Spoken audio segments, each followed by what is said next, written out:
All right, so this is going to be another movie review. This one's called Kansas City Confidential, 1952. Giving it 5 out of 5 stars. I love this flick. This is going to be another one of the greatest film noirs of all time.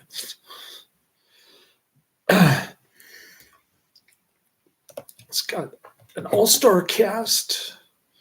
Synthetic Flesh, Preston Foster, Neville Brand, Lee Van Cleef, and Jack Elam. All three of them. All three of the last ones that I mentioned. Very young in their acting careers. This gets a whopping 7.3 out of 10 on IMDb, 7,400 ratings. It's right up there with Laura, The Big Sleep, Out of the Past, Gun Crazy, Nightmare Alley, Double Indemnity. It's got to be in the top 10 of film noirs. It's great. I love it. I say highly recommended. Check it out. Kansas City Confidential is a 1952 U.S. film noir and crime film directed by Phil Carlson, starring John Payne, Colleen Gray. I don't know who they are.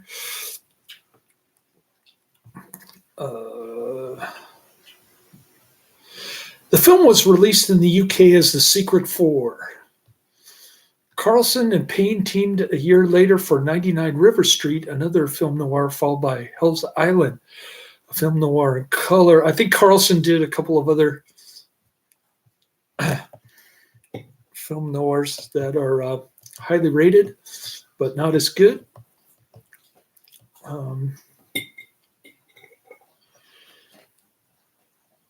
Anyways, I'm not going to look for that review. Oh, 69omega.com is back.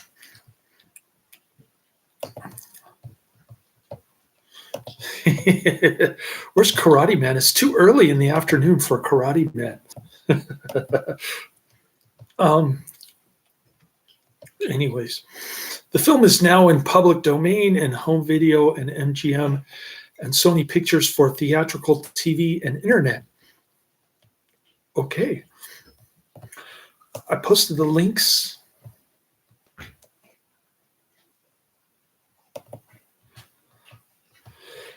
to the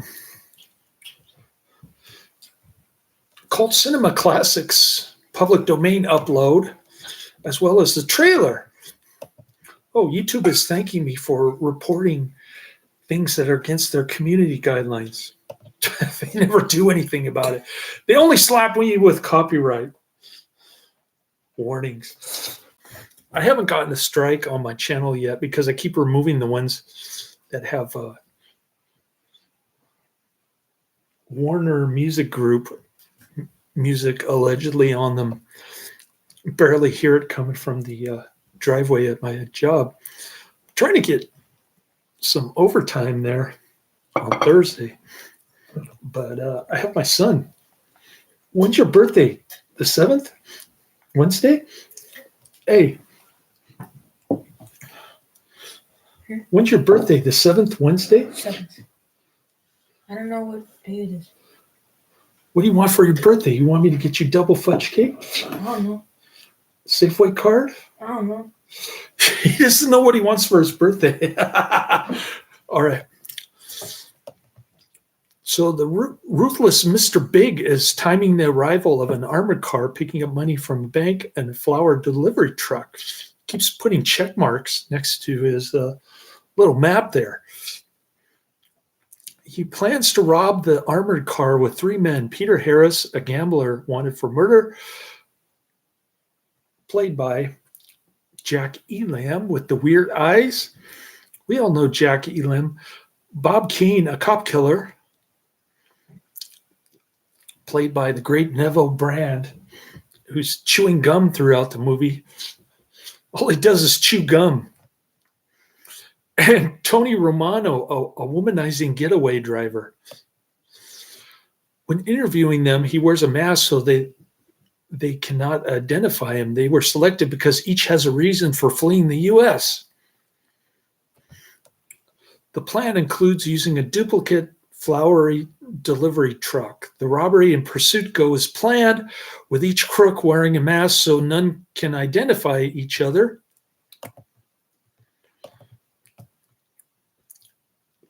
The gang arrives in the look-alike floral truck as Rolf, unaware, drives away. The gang subdues the armored car guards, grabs the money, and they flee. Mr. Big gives each gang member a torn king playing card. He tells them to hang on to the cards and that in case something goes wrong and Mr. Big cannot make it, the cards will serve to identify them to whoever he sends. The other members await the payment in Mexico. The police arrest Rolf and try to beat a confession out of him while he maintains his innocence. I believe that's called bearing false witness or something. Anyways, it's distributed by United Artists, 99 minutes. Its running time is about average.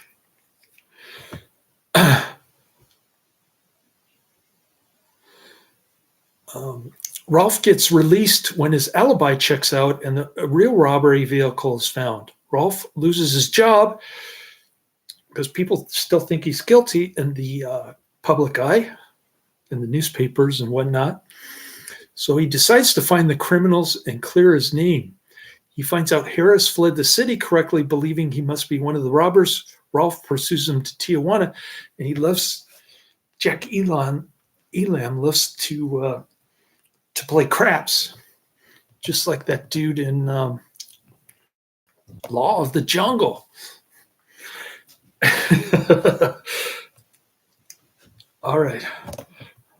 I'm going to break here for a minute so I can check on my pot stickers. I'll be right back.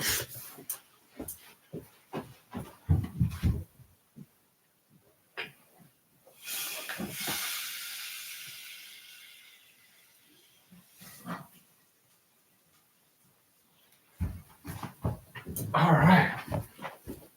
Those pot stickers are done. Excuse me while I pull them out of the olive oil here.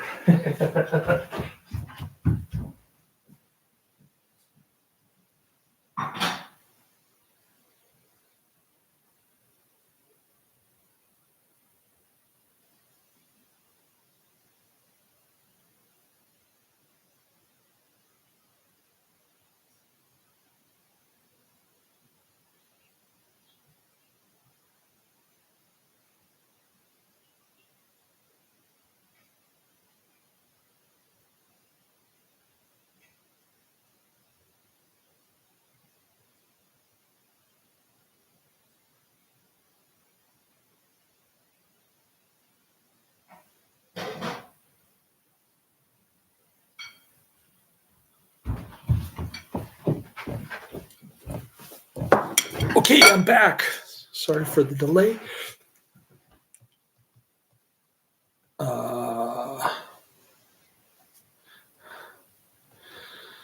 Rolf finds and beats Harris into revealing the gang's meeting place. At the airport, the police recognize Harris and they kill him. Rolf realizes he can impersonate Harris. In Harris's luggage, he finds the mask and torn playing card. In Barrados, Rolf meets Kane and Romano. Unknown to Rolf, Mr. Big is there too. He is Tim Foster, a one-time high-ranking Kansas City police officer who was forced to retire when his name was linked to a scandal. His conversation with the insurance investigator of the Kansas City robbery, Scott, who Foster had summoned to Barrados, reveals his plan. Foster never intended for the three goons to split the money and get away. He will spring a trap on them, pretend he solved the robbery, get the 25% reward for having done so, and possibly reclaim his job with the Kansas City police. It's all a big trap. Synthetic flesh. Foster's plan is thrown off when his daughter Helen, a law student, arrives. She tells her father she spoke to Kansas City's mayor, who agreed to look into the scandal that cost him his job. Foster tells Helen he doesn't want to return, call off the investigation. She tells him she met Rolf and she likes him. Synthetic flesh doesn't want his daughter messing around with Ralphie boy. That night, Ralph uses a game of poker as a pretext to show the gang members the torn card. Kane and Romano react, but Foster does not. He knows Ralph is not Harris because they were in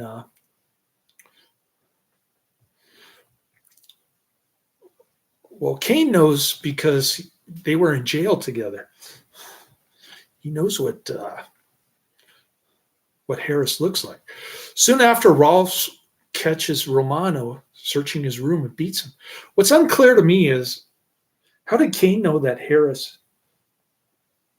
Oh, wait a minute. I get it now. So Ralph calls himself Harris, but that's how Kane knows that he's not really Harris. Romano submits, and they agree to cooperate until the money is split. Returning to his room the next day, Ralph is beaten by Romano and Kane, who have teamed up.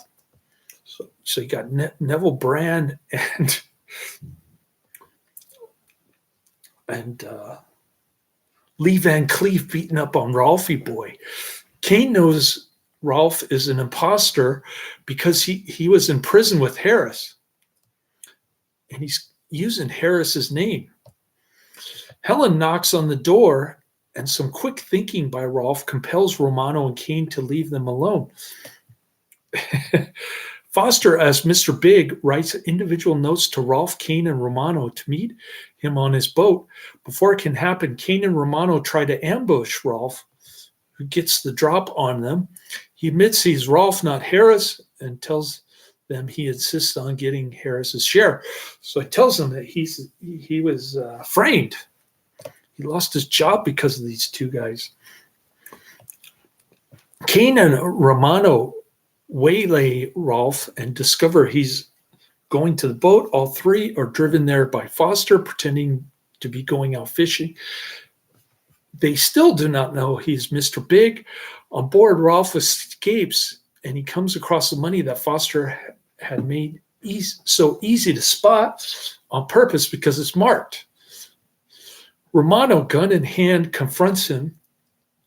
To buy time, Ralph shows him the money. Romano, planning to keep it all, kills Kane. Foster arrives on the scene but says too much. Ralph deduces he is Mr. Big and says so out loud. In the gun battle that follows, Foster kills Romano, but not before Romano fatally shoots him. As Foster is dying, he tells Ralph his one wish is that Helen doesn't find out his duplicity. And I'm not going to reveal the ending. Kansas City Confidential was the only film made by Edward Small's short-lived Associated Players and Producers, a company formed by Small, Saul Lester, Sam Briskin. It was the first of a 13-movie deal Small signed with United Artists in 1952, with 10 to be made in the first year. John Payne said he owned 25% of the film. The movie was originally called Kansas City 117, the title based on a police code. Small bought the title Kansas City Confidential from John Gate and Lee Montgomery. It was the first contemporary crime drama Small made after a series of swashbucklers. Filming started June 4th, 1952, and it was partly shot on Santa Catalina Island, California, which stood in for a Mexican village resort. And if you look at the link that I posted to the cult movie, to the cult cinema classics upload, it says that it's located in Santa Catalina Island. The story begins in Kansas City, but most of the film actually takes place in a fictitious fishing resort, Boredos, in Mexico. Kansas City Confidential was director Carlson's second crime film. He also directed Scandal Sheet, also released in 1952, which proved to be a modest commercial success. Carlson was a gifted filmmaker who had recently graduated from Poverty Row Studio Monogram. Didn't Monogram do one of the movies that I just watched? Law of the Jungle? Wasn't that a Monogram film? The film starred John Payne, a popular singer of the 1940s, who some say was working his way down from technical color musicals at 20th Century Fox. But after his Fox contract expired, produced several of his own films. The plot served as inspiration for Quentin Tarantino's Reservoir Dogs. The film was popular enough to usher in a series of confidential films from Edward Small, New York Confidential, Chicago Confidential, and Hong Kong Confidential. As the film is in public domain, there are innumerable releases with poor quality transfers from worn theatrical prints. In addition to many DVDs of poor to average quality, there are Blu-rays from Film Chest and HD Cinema Classics in the US and Rimini editions in France. However, these two only have fair to average quality transfers and are still superseded by the US DVD from MGM, holders of the only high quality original vault materials on the film. In a 1975 episode of the television series MASH titled The Gun, the showing of this film is announced over the intercom in the operating room, although the film had already been shown numerous times in the camp. So there you have it, Kansas City Confidential. A very nice film noir. I was surprised. I wasn't expecting anything from this, and I had no idea about it until I watched it and read up on it. But got the synthetic flesh from Dr. X, an older looking guy, and then young three actors that I mentioned previously. All right. I'm pulling up my Netflix DVD queue. I'm mad that Netflix or the post office, somebody's delaying my Netflix DVDs. And like I said,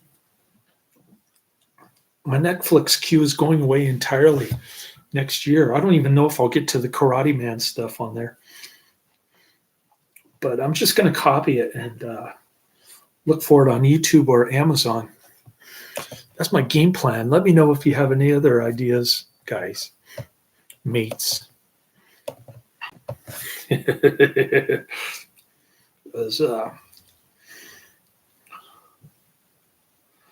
end of an era is over. Netflix is no longer going to ship DVDs. All right. So I'm waiting for the Torrid Zone and 20 Million Miles to Earth. Okay. Thin Man, I have no idea why Netflix doesn't send it to me, but I might get an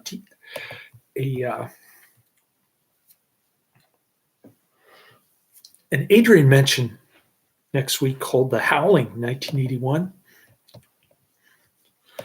Let's go through my list again because I added a couple more. Just for the heck of it. Just to make my video 20 minutes.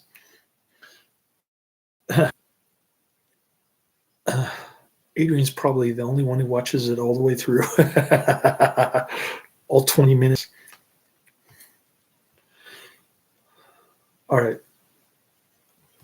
Here we go. Windjammer is the next one, 1937. Then Swampfire, 1946. Try to get through those two today. Police Story 4, Blood Ring, 1991. Hostile Country, 1950. Rotor, The Wrong Road, 1937.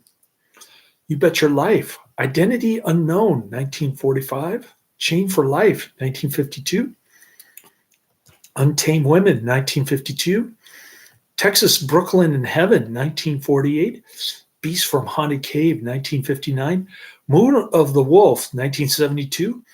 Showdown, 1993. Best of the Best 2. TNT, 1997. My Dear Secretary, 1948. The Mystery Man, 1935. Bride of the Gorilla, 1951. Letter of Introduction, 1938. Dick Tracy versus the Mole, Season 1, episodes 9 through 12. Devil's Island, 1939. Angel Town, 1990. Mercenary, 1996. Night Fright, 1967. DEFCON 4, 1985. Santa Fe Trail, 1940. Renegade Girl, 1946. Passport for a Corpse, 1962. Black Dragons, 1942.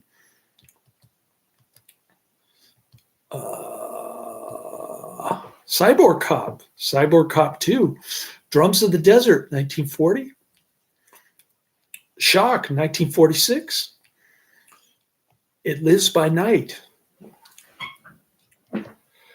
Train to Tombstone, 1950. Deputy Marshal, 1949. The Strange Woman, 1946. The Fighter, 1952.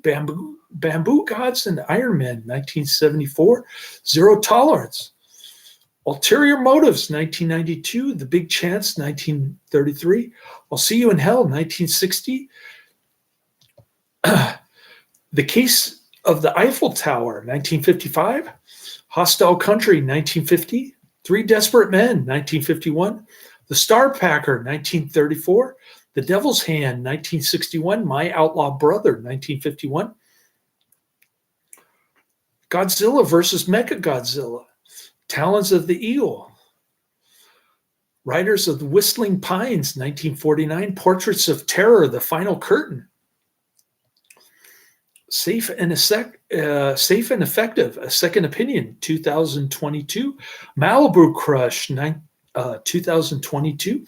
Dead Tides, 1996. Easy Money, 1936. Swing High, Swing Low, 1937.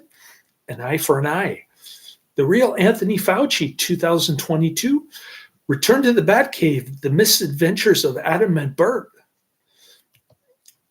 The Giant Gila Monster, 1959. Shadows on the Stairs, 1941. The Bigamist, 1953. The Unholy Four, 1954. Triple Cross, 1966.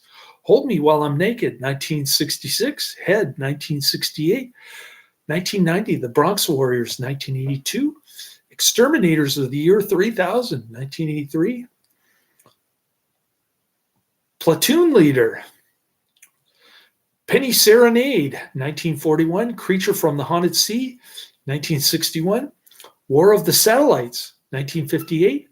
The Black Raven, 1943. He Walked by Night, 1948. They Were So Young, 1954. Whatever It Takes, 1998. One Dark Night, 1982. Cipher Bureau, 1938. Sinners in Paradise, 1938. What Price Crime, 1935. Maytime in Mayfair, 1949. He Walked by Night, 1948. And The Strange Love of Martha Ivers, 1946. That's my list. I think I got everything. Some are duplicates. I might have missed a letter of introduction. Don't know if I mentioned that. I can't remember. There are so many. But my list keeps growing. And I'll watch the next one. Laters.